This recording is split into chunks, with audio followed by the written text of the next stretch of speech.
Welcome to Somewhere in October. I'm Alex, and today we are talking about summer slashers. So, some summer slashers that maybe haven't got enough love, you don't know about, or maybe you know about them and you're excited to hear me talk about them. So, this is the series where I rank four, maybe three, maybe five videos of a similar theme. So, if you have theme ideas, if you have summer slashers, put them below. But the idea is to get more that are underrated or lesser talked about, good or bad. Not every movie is going to be a hit. One of these movies in here, though, is a hit for sure. But I just want to open up both my knowledge of movies and I want to introduce you to some and start conversations that you may not get a lot on YouTube. So there won't be any spoilers. I'll use context clues to talk. So if you haven't seen it, worry not. I'm trying to introduce you to these movies as well as have a conversation about them. One thing I really like about summer slashers that I'm learning is you kind of know what you're getting. There's a formula to it. So because there's a formula, I have some comfort when I'm getting ready to watch it, and I can actually pay close attention to the different things that are going to make or break the movie, where you can have a twist, where you can have something unique.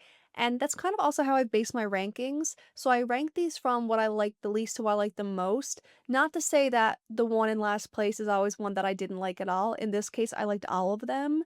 I just have preferences. Some things I considered were pacing, the kills, of course, the villain, the characters, the ending especially, and if it was scary. Because one thing about slashers, sometimes it's just kind of cheesy and fun. It's not actually scary.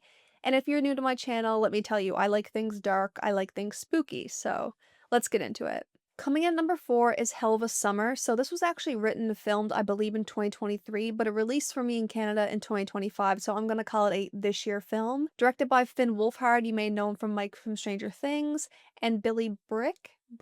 I'm not sure if I'm saying that right, and this is a United States-based film. So this slasher is set up like many where you have counselors going to a camp, getting ready for the camp to start, but one of the main characters is a guy named Jason, and he is a graduate. He's supposed to be moving on with his life, but he's called back to the camp, literally and figuratively. So the owners of the camp request him to come, kind of like a test to take over, is what he thinks, and he would much rather do this than anything else in his life. He lives and breathes summer camp.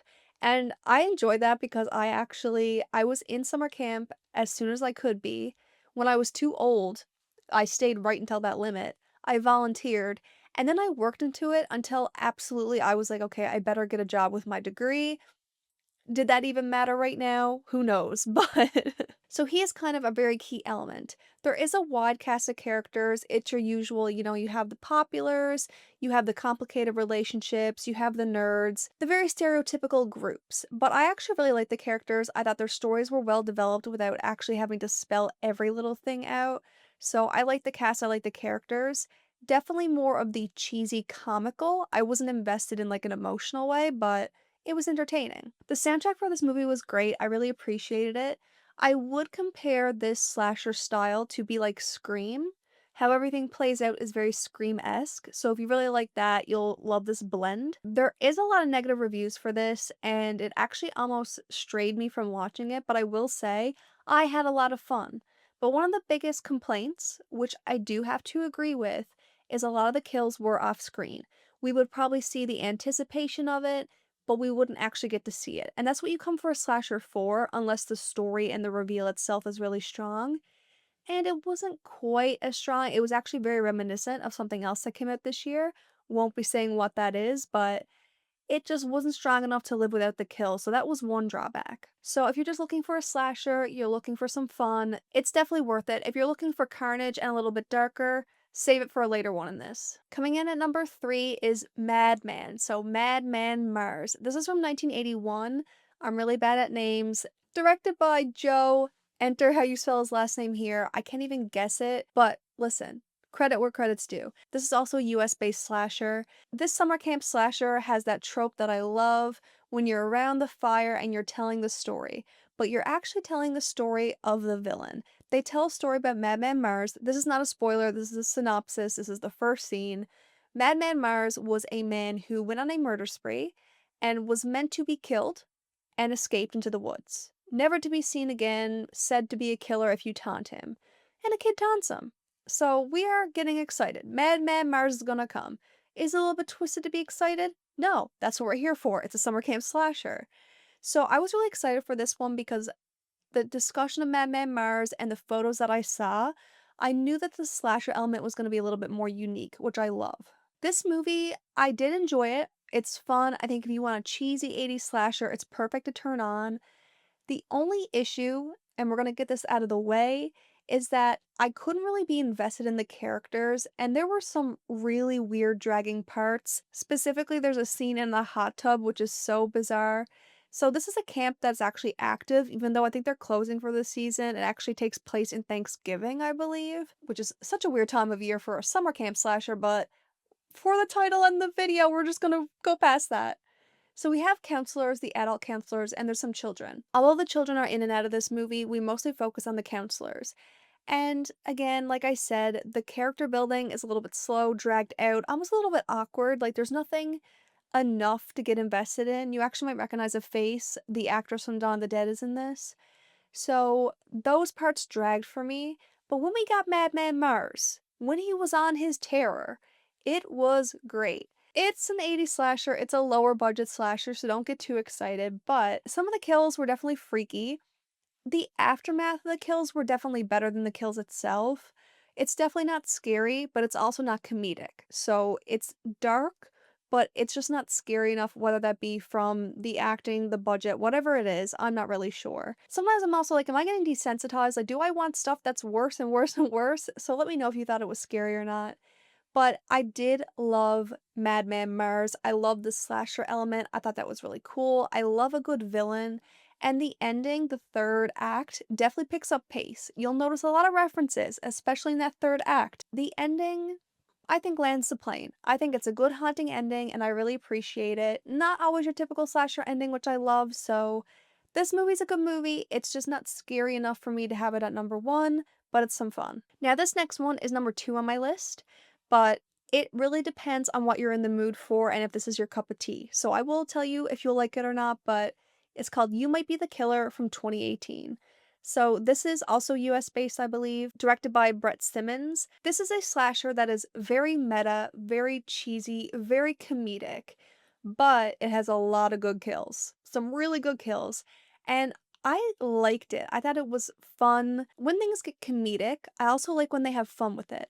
So not only is the dialogue comedic, the whole shot, the direction, everything they did, the edits are comedic as well. That's when I think a slasher really helps itself out.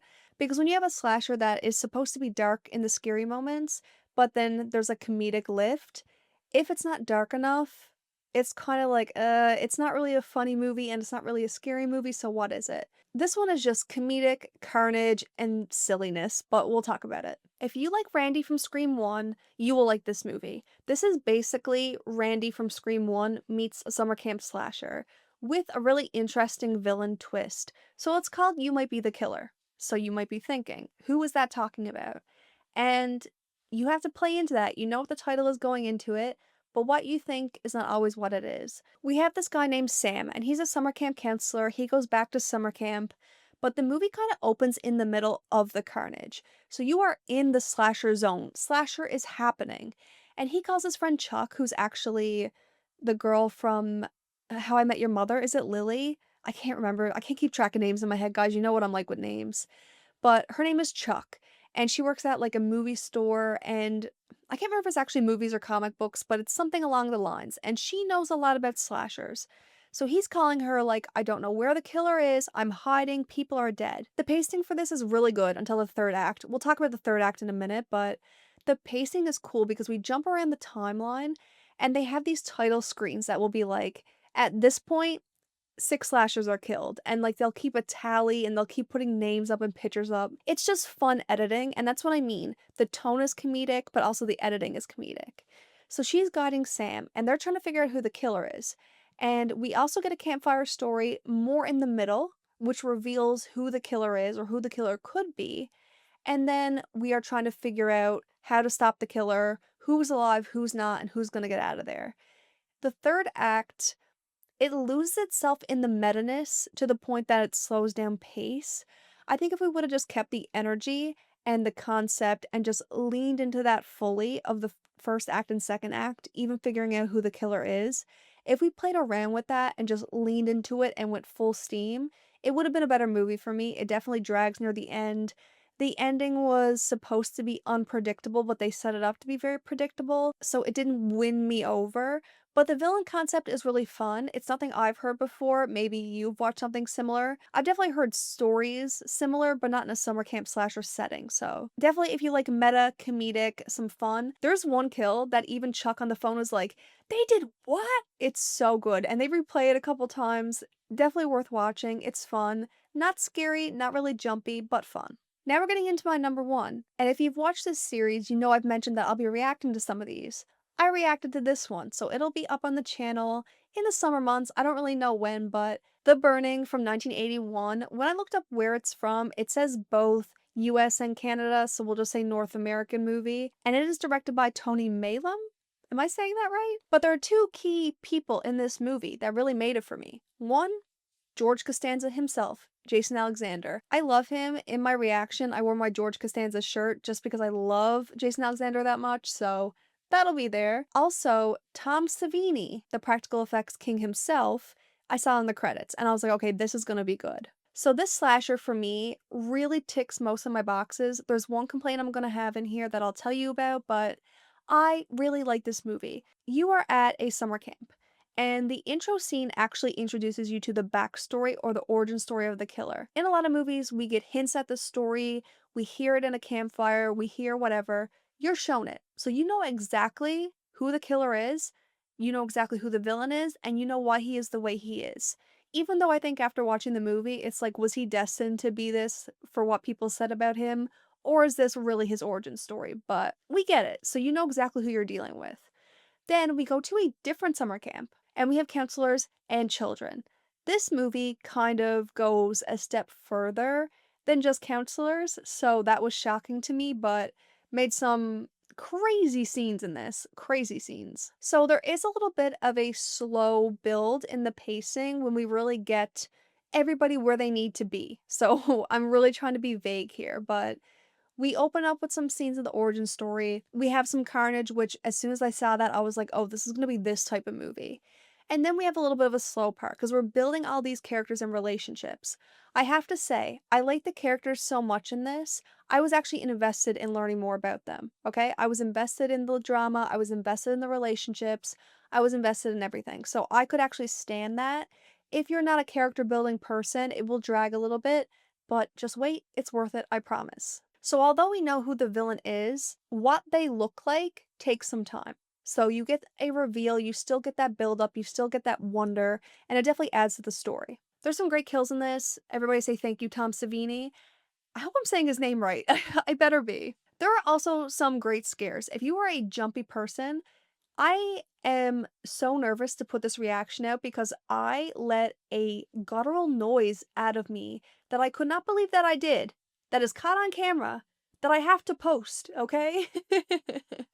And I was like, okay, that one got me, but it got me a couple times, so I really enjoyed that. It was dark, it was scary, it was spooky, and it was jumpy. That's what I like in a slasher. There is one scene when it happened, I did not anticipate it. I was guessing something else, and when it happened, it was absolute carnage. I could not believe it. You guys know the scene I'm talking about. I'm pretty sure it actually got in trouble in some places for it, which I can see why, but damn, for that scene alone, you need to watch it. I think the ending had some great callbacks, some character arcs. Now, there is one complaint I'm going to give. My one complaint is there is like 3 different times at least where any of the boy-girl relationships are a little bit uncomfortable and pushy, and I get that that happens and it can be in movies if it's necessary, but there are just a few things, even a character arc that's given where we don't need to be uncomfortable in that way. Like, I really don't like this. It's hard to have sympathy, and I was just it just was one part where I was like, I wish this was not the way it was, and it would have been a perfect movie for me. You can even have one pushy guy or one weirdo guy. We don't need 3, you know? We don't need 3. So there's definitely like a controversial character arc, but all in all, I think it's a really great movie, lots of good scares, and let me know if you've seen it, and if there's any other summer slashers I should watch that are a little bit underrated, a little bit lesser known. All the big ones you know I'm gonna watch, so I'll see you in the next one.